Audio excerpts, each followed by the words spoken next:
Hi everyone, Cindy Turner here, creator of Evolving Women, and today I have the lovely Jessica Schubert with me. Jessica is a facilitator and an ICF accredited executive coach and trainer, and she works with leaders and teams. She's also a global citizen born in Germany and has worked across Asia in her career over the last 20 years. Welcome, Jessica. Thank you for having me, Cindy. Tell us a little bit about your background, Jessica, in terms of born in Germany, and then you've obviously worked around the world and find yourself now in Melbourne. So tell us a little bit about your career journey to date. Yeah. So at the age of in my late 20s, I had a wicked idea of I haven't done quite enough traveling, and it took me to Australia for a year in 2001. And I actually gave up my corporate career in operations for a large provider of serviced office space. So I really stepped out of my comfort zone and traveled around Australia with a backpack, and I learned how to surf and to skydive, talking about out of the comfort zone. And I sort of never went back home, and I then worked and lived in New Zealand, Sydney. Then I made my way back to Melbourne, which is now my home again. But I also spent 6 years in Hong Kong and Japan, worked all across Asia. My background career-wise or profession-wise is really in the professional services industry, in service offices in particular. And I covered sort of both grounds there, operations and then sales for the last 20 years really. And that's my career background. Great. And what has led you into the coaching and facilitation space? Yeah, that's such a good question, and one I like to answer, because the answer is it was almost by fluke. Yeah,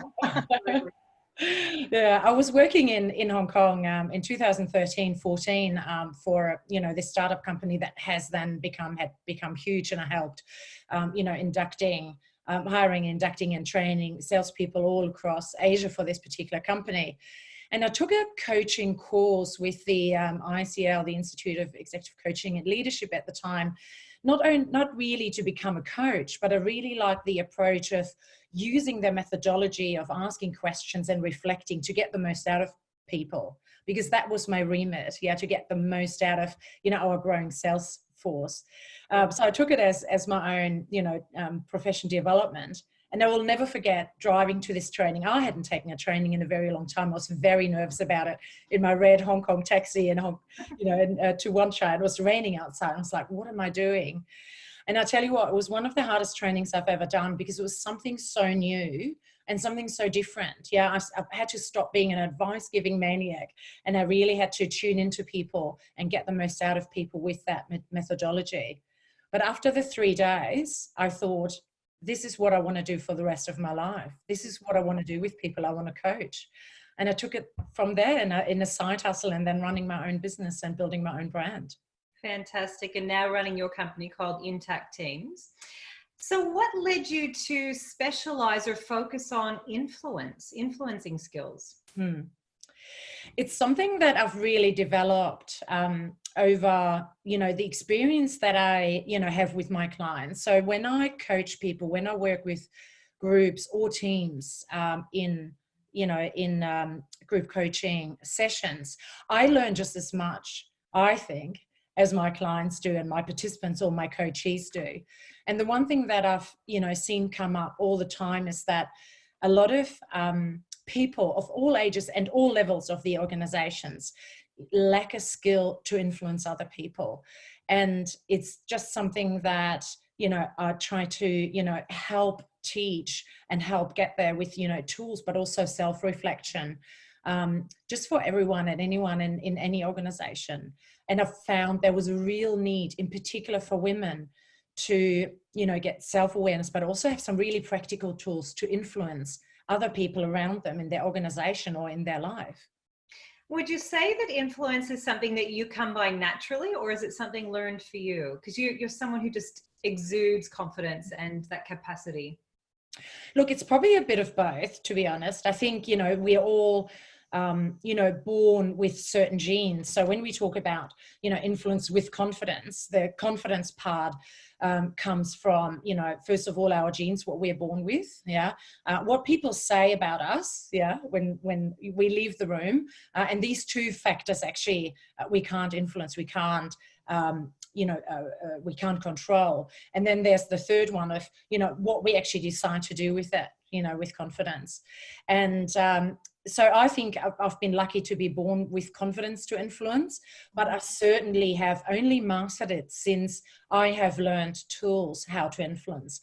And a lot of that stems already from having a sales background, because if you're in sales and you're successful, and, you know, I've had many accolades in my life, over 20 years of, you know, of selling, then, you know, you can only do that by being able to influence people to make a buying decision. So, you know, asking powerful questions, adding value to the client. So going from what's in it for me to what's in it for them. And then bring in your personality. People buy from people. So that's been, the first sort of part of my journey. And then when I got into facilitation and I learned, you know, how to use the coaching approach to influence people, but also, something like the, you know, DISC assessment that I use in a lot of my one-on-one coaching sessions, as well as group coaching, has really helped me to have some more practical tools as well. So what would you say are some of the themes that you see with women in leadership today around their capacity to influence? I think I see two things. I see that women think they can influence really well, and I see them in action, and I see, you know, quite a few gaps. What I see more though, so is that I work with women who are fantastic at what they do, great expertise, really good experience. And as soon as they step in front of other people, as soon as they step into that boardroom full of middle-aged white male, as soon as they have to talk to that very difficult client on Skype and give an update or ask for an extension of a deadline or whatever it is, that part of influencing, that they struggle, and they come to me with that. Over the last few years, you know, I've really identified, you know, what do women come back to me with? What's their pain point? And that's definitely that step from, I really know what I'm doing and I'm an expert in my own right, but how can I get that across to people? And that's different to men very often who, you know, have that natural, probably confidence to say, oh, I'm just going to say it. I'm just going to bring it up no matter what, you know, happens. I'm going to apply for that job, although I don't tick all the boxes. I will be able to influence them.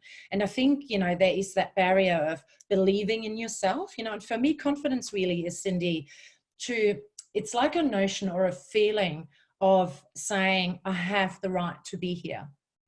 Absolutely. Yeah? And it's a difference to know what you can do in your job or in your capacity as a business owner, you know, your field of expert, or to, you know, really articulate that with confidence to the people you want to influence. So what would you say are some of the shifts or the changes that you see in women that you work with, particularly around, like, if you could just inject them with influence, what are some of the changes that you see in their performance or their behavior, etc.? The biggest shift I see is certainly in, first of all, the self-awareness of actually where they are with their self-confidence. What is missing there? Why are they not believing in being able to influence? And some of that work, you know, we're going to do in, you know, the program Influence with Confidence, to really find out, okay, what are my strengths other than my, you know, my expertise and my experiences in my job? You know, who am I? What do I bring? What else do I bring to the table to be able to influence? And what are my superpowers? And a lot of the work that I do with women is really to have that aha moment of like, no, yes, of course I can. And of course I am. And I have the right to be here. And it's that bigger shift. And the biggest shift I see, you know, in the beginning of the journey when I work with women to influence. And then it's really to, you know, have another level of self-awareness. Then, for example, working with the DISC assessment, again, which is part of, you know, this wonderful program, you know, I've designed in step 2 or week 2, where it's really about the self-awareness. Why do we do what we do? Yeah. So when we show up, it's obviously all about behavior. Showing up with confidence is, you know, reflects, manifests in behavior. And to really know, okay, so by default, naturally, I, react in a certain way. I have certain behaviors. And sometimes we are not, or a lot of people I work with are not aware of that. And then as a second step, to understand that when someone behaves different to us, that it's not that they don't like us, not that they don't believe that we can do what we do. It's just natural, because they also have a natural behavior style. But quite often that is very different from ours. And to be able to influence, we have to understand why other people do what they do.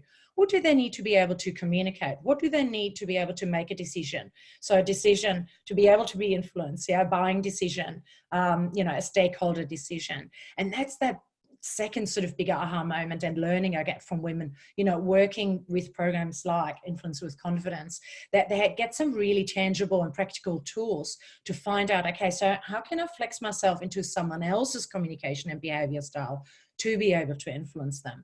And that's a start of the journey, but it's a really, really, really big shift. I'm very much looking forward to the launch of your Influence with Confidence program on Evolving Women. I'm super proud to be hosting it on Evolving Women.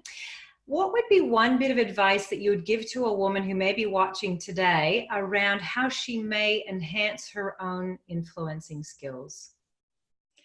The biggest advice I can give is start looking inside first, who you are, and be really open to adopt some tools to be able to influence. It's too easy to say, just be confident. I see this in so many 360 conversations, in so many conversations that my female coaching clients relay to me, well, I'm just be told I need to be more confident.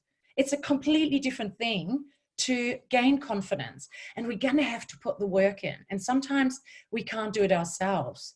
So getting help through a coach or a coaching program to do that work of, finding out what my strengths are, practical tools to be able to, step in front of people and really flexing yourself and being able to, influence people who we used to be intimidated by, and then practicing those new skills very, quickly after we've learned that skill as well, is probably, the biggest tip I can give to women.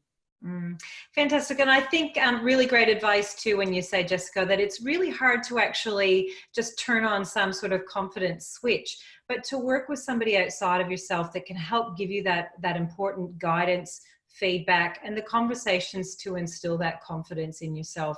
Absolutely the fast track way to go. Thank you so much for your time today, Jessica. I've loved having a conversation with you. Thank you, Cindy. My pleasure.